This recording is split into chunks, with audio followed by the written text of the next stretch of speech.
जय हिंद दोस्तों।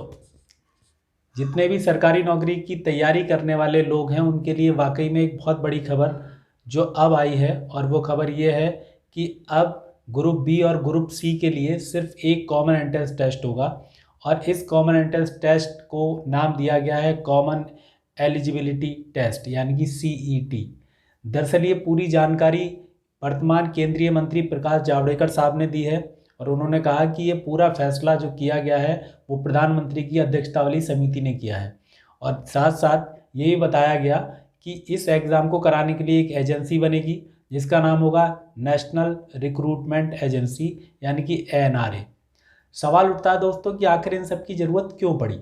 तो सरकार का ही जवाब है कि जब कोई परीक्षा कराई जाती है तो उसके लिए फिर अलग अलग परीक्षाओं के लिए अलग अलग फॉर्म पड़ते हैं, अलग अलग सेवाओं के लिए अलग अलग परीक्षाएं करानी पड़ती हैं, अलग अलग परीक्षाओं के लिए अलग अलग तरह की तैयारी करनी पड़ती है। जब अलग अलग फॉर्म पड़ते हैं, अलग अलग परीक्षाएं कराई जाती हैं तो अलग अलग सेंटर पड़ते हैं, और वो साल में कई बार ऐसा हो जाता है जिससे बच्चों को अलग परेशानी पड़ती है, अलग व्यवस्थाएं बनानी पड़ती हैं। साथ ही साथ जब इस तरह की इतनी सारी परीक्षाएं होती हैं तो उसमें भ्रष्टाचार को भी बढ़ावा मिल जाता है कई बार, और कई बार पारदर्शिता बिल्कुल भी नहीं रह पाती, यानी कि पारदर्शिता को भी नुकसान होता है। तो इसीलिए सरकार ने ये फैसला लिया है। अब आपके मन में ये सवाल एक और उठेगा कि आखिर इस परीक्षा को तो बताइए कि इस परीक्षा में होगा क्या। तो दोस्तों उसके लिए कहा गया है फिलहाल अभी कि ये परीक्षा कुल मिला के हिंदी और अंग्रेजी के अलावा 12 भाषाओं में आयोजित कराई जाएगी। आगे चल के जो और भाषाएं 8वीं अनुसूची की उस 8वीं अनुसूची की और भाषाओं में भी कराने का प्रयास किया जाएगा। आपको परीक्षा देने पर कोई रोक नहीं है कि आप कितनी बार भी इस परीक्षा को दे सकते हैं, जब तक कि आप अपनी अधिकतम आयु को पूरा नहीं कर लेते हैं। जैसे अधिकतम आयु, जैसे कई एग्ज़ाम में 40 ईयर्स होती है, कई में 35 है, किसी में 32 है। तो आपकी जो भी अधिकतम आयु है उस अधिकतम आयु तक आप कितनी बार भी इस परीक्षा को दे सकते हैं। SC ST OBC के लिए अधिकतम आयु में छूट भी दी जाएगी जैसे पहले दी जाती थी। तो आयु वाली बात तो पहले जैसी है, बस फर्क इतना है कि आप परीक्षा को कितनी बार भी दे सकते हैं। दूसरा ये भी है कि ये परीक्षा साल में 2 बार आयोजित कराई जाएगी, यानी कि 6-6 महीने के अंतराल पर 2 बार आयोजित होगी। एक बार जब आप इस परीक्षा को क्वालिफाई कर लेते हैं तो आपका जो क्वालिफाइंग जो रिपोर्ट कार्ड है, या आप कह सकते हैं जो सर्टिफिकेट है, वो 3 वर्ष के लिए वैलिड होगा। तो ये एक बड़ी बात है इसमें जो आपको ध्यान रखनी है। दूसरी बात ये, आपके मन में ये सवाल होगा कि ये तो बहुत अच्छा हुआ कि जब परीक्षा हो जाएगी तो इस तरीके से नौकरी भी लग जाएगी। तो दरअसल अगर आपके मन में ये सवाल है कि क्या इस परीक्षा को पास करने के बाद आपकी नौकरी पक्की है, तो इसका जवाब है नहीं, क्योंकि ये सिर्फ एक शॉर्ट लिस्टेड करने का एक तरीका है अभ्यर्थियों को। मतलब आप सिर्फ एक क्वालिफाइंग कैंडिडेट की तरह आगे बढ़ेंगे। मतलब ये है कि जब आप इस परीक्षा को पास कर लेंगे तो आप सरकारी नौकरी के लिए शॉर्ट लिस्टेड हो जाएंगे। इसका मतलब कि आप ग्रुप बी और ग्रुप सी में जब भी कोई भर्ती निकलेगी तो आप शॉर्ट लिस्टेड हो चुके होंगे और आप उस भर्ती प्रक्रिया के नियमों के अंतर्गत अप्लाई कर सकते हैं।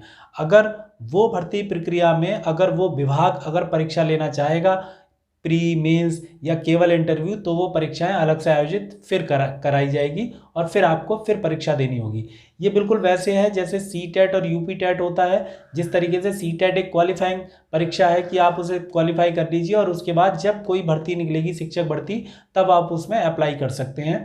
बिल्कुल वैसे ही ये परीक्षा भी इसी तरह की होगी, यानी कि CTET, UP TET और नेट की प्रकार से। जैसे नेट में भी यही होता है कि आप असिस्टेंट प्रोफेसर के लिए क्वालिफाइंग कर जाते हैं, लेकिन आपकी नौकरी पक्की नहीं होती, बल्कि जब असिस्टेंट प्रोफेसर की कोई भर्ती निकलेगी तो आप उसमें अप्लाई कर सकते हैं। यानी कि आप एक तरीके से आप बोल सकते हैं कि मिनिमम क्वालिफिकेशन हो जाती है आपके पास और आपके पास एक सर्टिफिकेट मिल जाता है। ठीक है।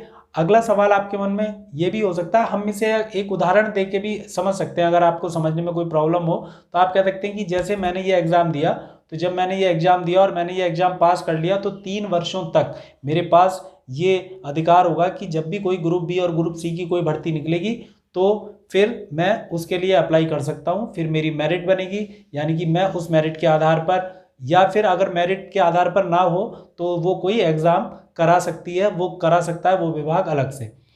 साथ ही साथ एक सवाल आपके मन में ये भी हो सकता है कि क्या सभी एग्जाम के लिए, सभी प्रकार की जितनी भी सरकारी नौकरियां हैं सबके लिए सिर्फ एक ही परीक्षा है, तो उसका जवाब भी है नहीं, क्योंकि फिलहाल इसमें कुल 3 विभागों को शामिल किया गया है। जैसे कि आप जानते हैं कि पूरे भारत में कुल मिला के 20 रिक्रूटमेंट एजेंसी हैं, जैसे IBPS है, जैसे NTA है, कई सारी रिक्रूटमेंट एजेंसी हैं, वो सभी भर्तियां कराती हैं, समय समय पर एग्जाम कराती हैं।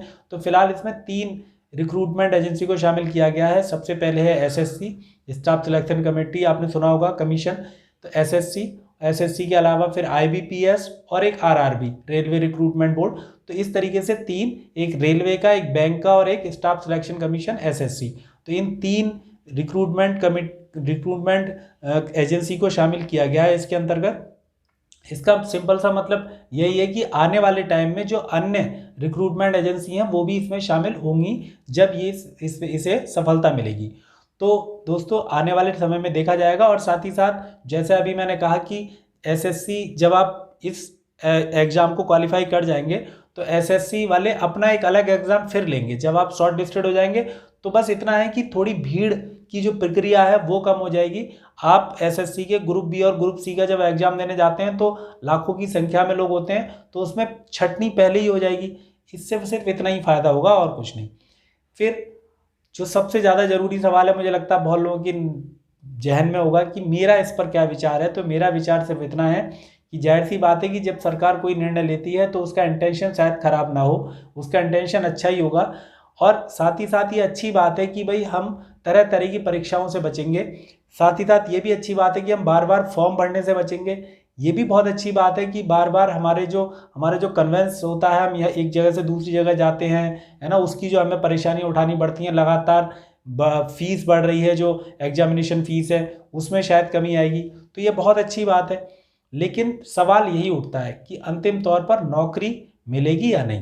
तो दोस्तों सबसे ज़रूरी है कि एक जो बेरोजगार युवक है उसे क्या चाहिए, उसे चाहिए सिर्फ और सिर्फ ज्वाइनिंग, यानी कि उसे चाहिए नौकरी। आप परीक्षा कराइए मत कराइए, है ना, कितनी भी परीक्षाएं कराइए, 2, 3, 4, 6 जितनी चाहें, लेकिन अंतिम तौर पर समय पर रिजल्ट दे दीजिए और समय पर आप ज्वाइनिंग दे दीजिए।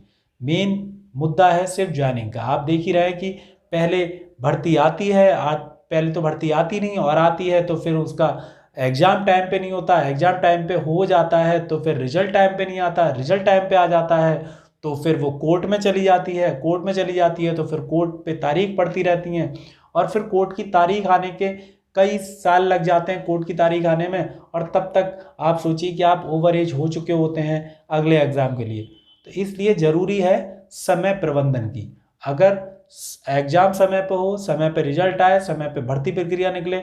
आप सोचिए कि एक बड़ा, मैं हमेशा कहता था जब CTET UPTET आया तो मैंने कहा था कि पहले लोग बिना सर्टिफिकेट के बेरोजगार थे, अब CTET UPTET का सर्टिफिकेट हाथ में लेके बेरोजगार हैं। कई लोगों के, मेरे भी सर्टिफिकेट हैं जो CTET UPTEट के, जो कि क्या हो चुके हैं, वो एक्सपायर हो चुके हैं, 2010 के, 11 के, 12 के, बहुत लोगों के। तो दरअसल ज़रूरी क्या है कि समय पर एग्ज़ाम होना, उसका रिजल्ट आना और समय पर ज्वाइनिंग दे देना। तो एक अच्छी पहल है सरकार की। तो अब एक नई शुरुआत होने वाली है, तो उसके लिए आप तैयार रहिए, जुट जाइए एग्ज़ाम में, और हमारे वीडियो को देखते रहिए। हमारे YouTube चैनल को सब्सक्राइब जरूर कीजिए, आपको नए नए वीडियो अब मिलने शुरू हो जाएंगे। हमारे टेलीग्राम चैनल को ज्वाइनिंग कर लीजिए। इसके अलावा व्हाट्सएप पे आप ब्रॉडकास्टिंग से भी जुड़ सकते हैं। तो ये वीडियो देखने के लिए दोस्तों आपका बहुत बहुत धन्यवाद। जय हिंद।